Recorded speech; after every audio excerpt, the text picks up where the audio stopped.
नमस्कार, स्वागत है आपका आज की तारीख में। मैं अभिसार शर्मा। उड़ी हमले के बाद भारत और पाकिस्तान के रिश्ते हर पल खराब होते जा रहे हैं। कल रात पाकिस्तान के आसमान में F-16 लड़ाकू विमान देखे गए।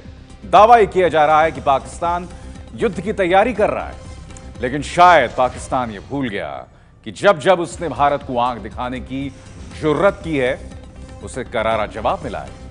आपको दिखाते हैं 51 साल पहले जब पाकिस्तान ने भारत की धरती पर कब्जे की सोची थी, तो कैसे मरहूम लाल बहादुर शास्त्री ने पाकिस्तान को धूल चटा दी थी। 1965 के युद्ध की पूरी दास्तान आइए देखते हैं।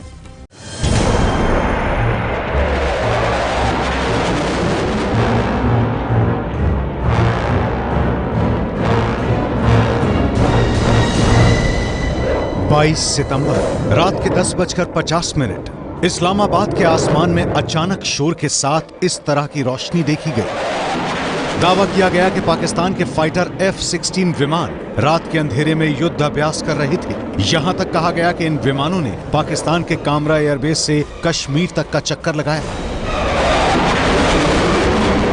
इन दावों की हकीकत जो भी हो और पाकिस्तान अपनी सरहदों के अंदर चाहे जितना जोर दिखा ले, लेकिन इस सच से वो मुंह नहीं मोड़ सकता कि अगर कुछ फाइटर विमानों को उड़ाकर वो भारत को डराने की कोशिश कर रहा है तो ये उसकी सबसे बड़ी भूल है। पाकिस्तान ने जब भी भारत के खिलाफ ऐसी हिमाकत की तो उसने मुंह की खाई, और अगर पाकिस्तान ये भूल रहा है तो हम याद दिलाते हैं उसे 1965 का वो दौर जब उसने एक बार नहीं बल्कि तीन बार भारत की सरहद लांघने की कोशिश की।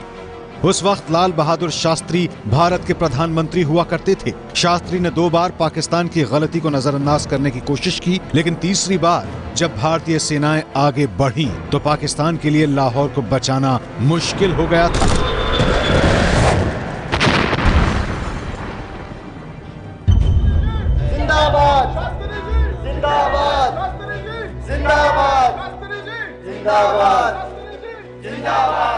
सदर अयूब ने ऐलान किया था कि वो दिल्ली तक चहलकदमी करते हुए पहुंच जाएंगे।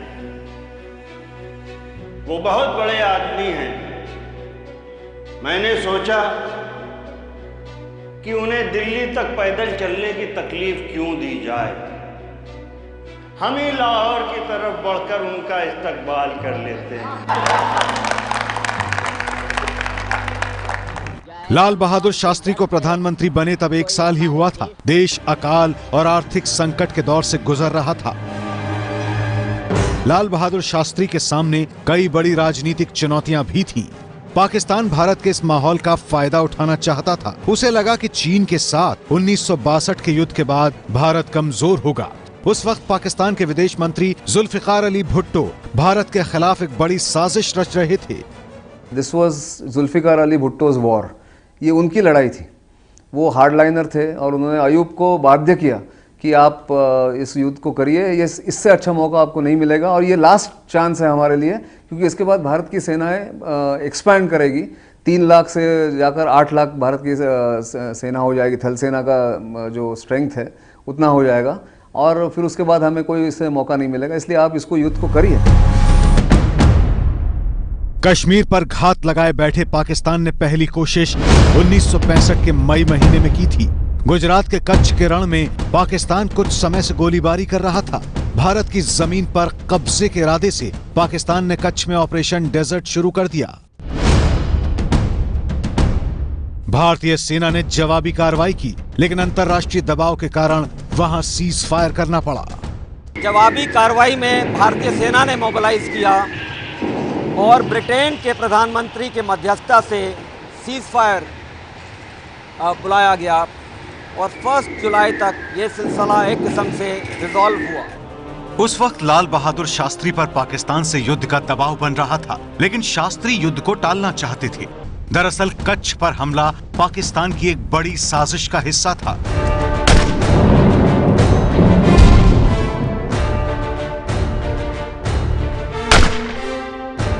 इस हमले के बहाने वो भारतीय फौज की तैयारियों का जायजा लेना चाहता था। सीज फायर से पाकिस्तान के हौसले बढ़ गए और उसने कश्मीर पर कब्जे का प्लान बनाया। जैसे अभी पाकिस्तान घुसपैठियों को कश्मीर में भेजता है, वैसे ही अगस्त 1965 में पाकिस्तान ने करीब 30,000 घुसपैठियों को हाजी पीर दर्रे से भारत में भेजना शुरू कर दिया। ये था पाकिस्तान का ऑपरेशन जिब्राल्टर।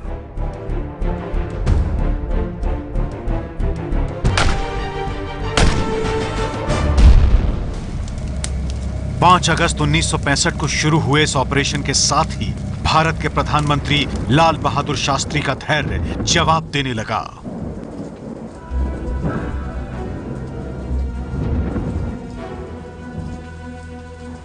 हम पाकिस्तान से शांति वार्ता में लगे हुए थे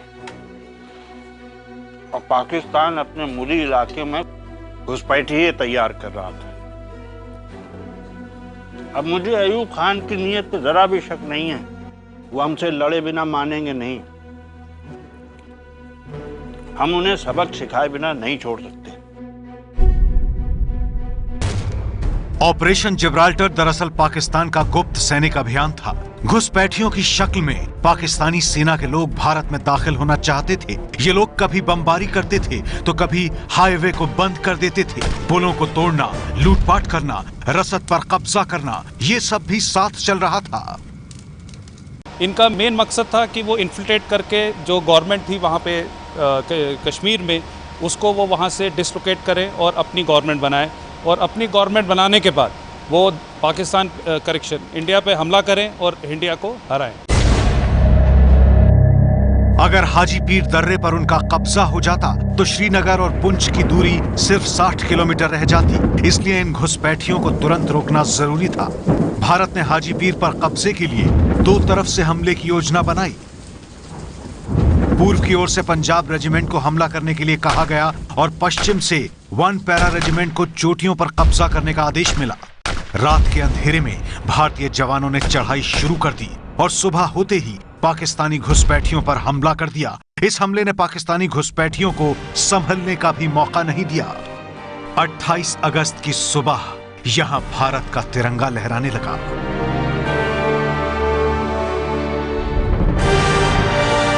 पाकिस्तान का ऑपरेशन जिब्राल्टर फेल हो चुका था। प्रधानमंत्री लाल बहादुर शास्त्री ने पाकिस्तान को चेतावनी दी। अगर तलवार की नोक पर या एटम बम के डर से कोई हमारे देश को झुकाना चाहे, दबाना चाहे, ये देश हमारा दबने वाला नहीं।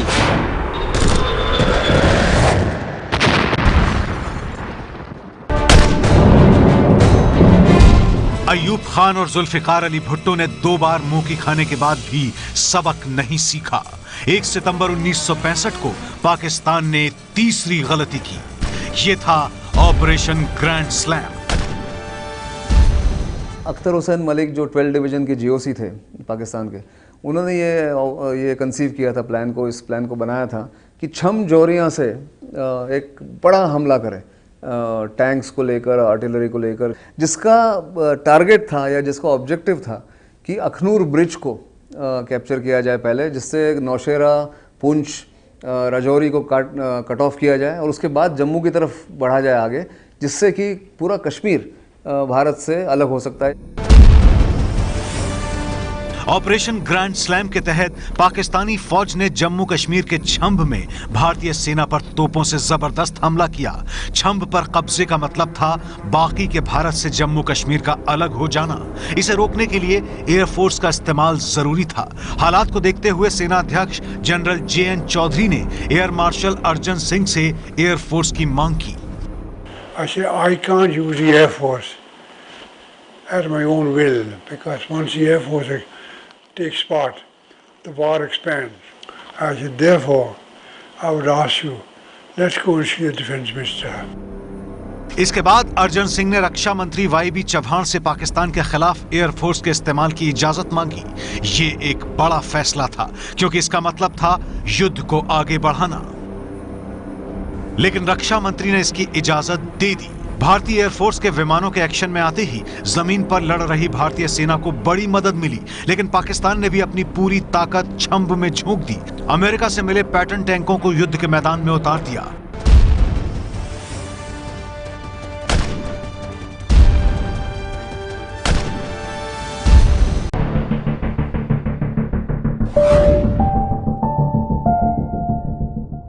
आप देख रहे हैं हमारी खास पेशकश जब शास्त्री ने पाकिस्तान को झुकाया था। 1965 में पाकिस्तान लगातार भारत को चुनौती दे रहा था। आखिरकार सितंबर महीने में वो घड़ी आ ही गई जब तत्कालीन प्रधानमंत्री लाल बहादुर ने आर पार की लड़ाई का फैसला कर लिया। भारतीय सेना पाकिस्तान में घुसने को तैयार थी। आगे क्या हुआ, आइए देखते हैं। पाकिस्तानी फौज को खदेड़ने के लिए भारत को नई रणनीति की जरूरत थी।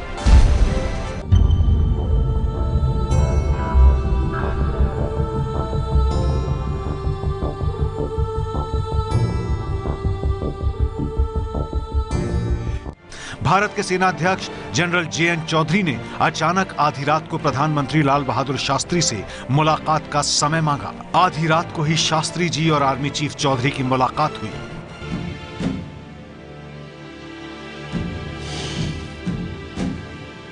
सर,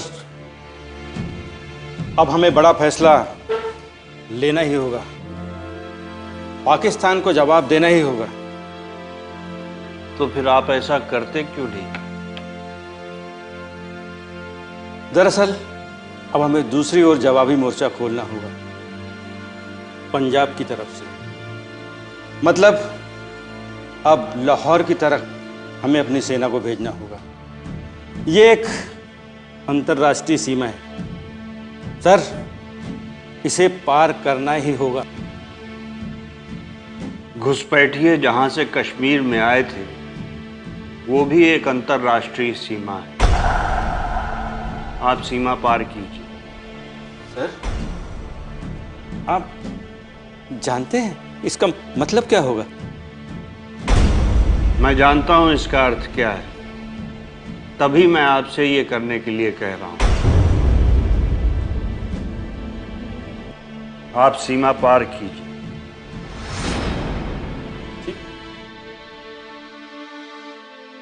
सेना प्रमुख आए हुए हैं।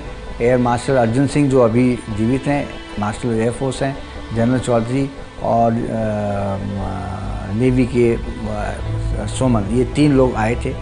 और साथी जी को उन्होंने ये गंभीरता बताई कि इस तरह से बहुत ही गंभीर मसला है। और साथी ने तुरंत कहा कि हमें और फ्रंट्स खोलने चाहिए, आपको मेरी तरफ से पूरी इजाज़त है, आप नए मोर्चे खोलिए और उसमें लाहौर को भी शामिल करिए।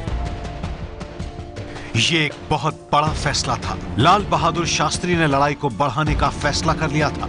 जम्मू कश्मीर ही नहीं, उन्होंने सेना को राजस्थान से लेकर पंजाब तक पाकिस्तान के खिलाफ मोर्चा खोलने की आजादी दे दी।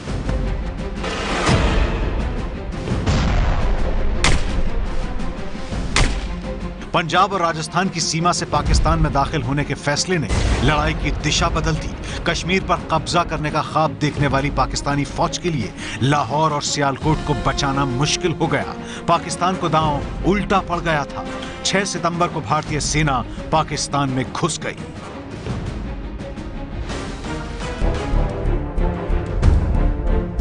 हमारी फौज इच्छुकिल कैनाल के नज़दीक पहुंच गई थी, तब पाकिस्तान ने इस ब्रिज को उड़ा दिया था, जो इच्छुकिल कैनाल के GT रोड पर यह ब्रिज था। ब्रिज टूटने के बावजूद 3 जाट ने इस ब्रिज को एक नहीं 2 बार क्रॉस किया और जाकर के उस तरफ जो बाटापुर करके जगह थी उस पर कब्जा किया। बाटापुर महज लाहौर से तकरीबन 12.5 मील की दूरी पर है। और एक बार जब 3 जाट ने इच्छुकिल को पार कर लिया, उससे पाकिस्तानी गवर्नमेंट में काफ़ी ज़्यादा खलबली मच गई थी, क्योंकि उन्होंने कभी सोचा नहीं था कि इच्छुकिल नहर भी पार की जा सकती है। 7 से 20 सितंबर तक सियालकोट में भयंकर युद्ध हुआ। जमीन पर भारतीय सेना तो आसमान में एयरफोर्स के विमानों ने पाकिस्तानी फौज पर कहर बरपाना शुरू कर दिया।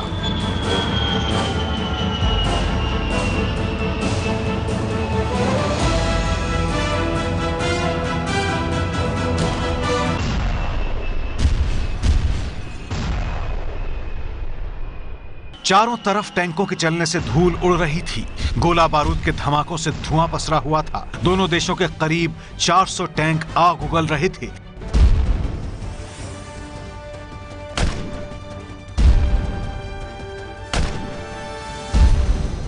भारतीय फौज ने पाकिस्तान के 97 अमरीकी पैटर्न टैंकों को नेस्तनाबूद कर दिया और 28 टैंकों पर कब्जा कर लिया।